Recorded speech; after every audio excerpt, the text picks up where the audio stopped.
Guys, nagluto pala ako ng isda. Pakita ko sa inyo yung isda. So yan guys, ang niluto kong isda.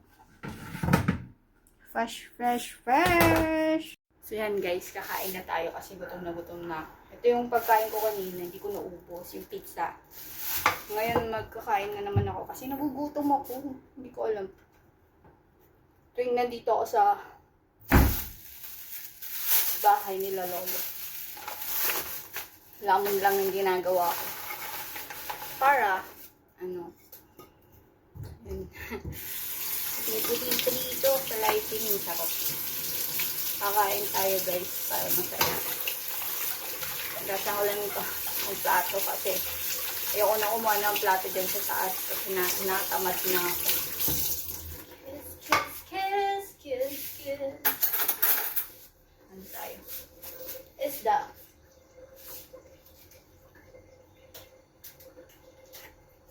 Fresh. Wait lang. Kuha lang ako ang kanin, guys. Ang dami kong naluto. 1, 2, 3. Tapos yung isda ito. Kuha ka maliit lang. I mean, ito ganito yung isda ng ulo. Oh, sarap. Happy. Thank you, Lord. Thank you so much. Thank you, Lord, for the blessing. This name. Ano, tawag dito, yung taba ng bangus. Galing Pilipinas to, Dagupan, sa amin. Sa Subo. Hap. Sarap siya, guys.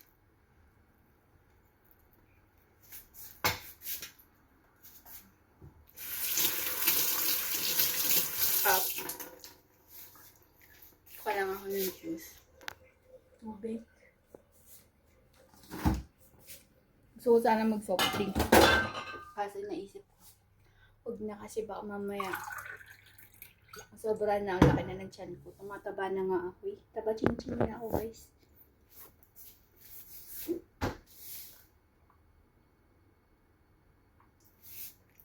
Sarap. Ang sarap niya.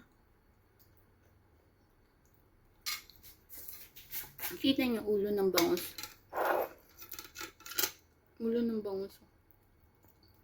Kinakain ko yan. Ayan.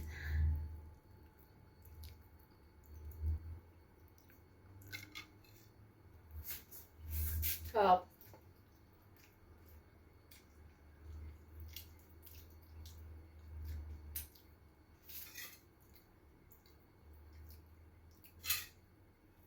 Pag nasa ibang bansa ka, bawal ang maarte.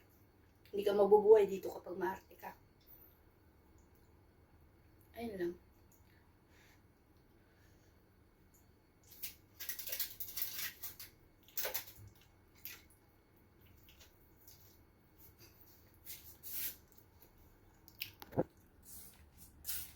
Kain tayo. Dito sa abroad, hindi pwede yung ano ka, sobrang arte mo kasi walang mangyayari sa'yo. Kaya kailangan cowboy ka. Hindi na lang mahirap ako. Ang sarap niya, guys.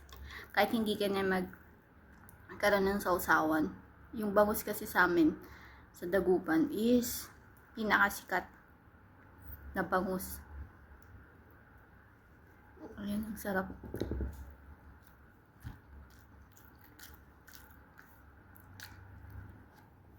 Anyway guys, ito ko na end yung vlog. Bye-bye and God bless.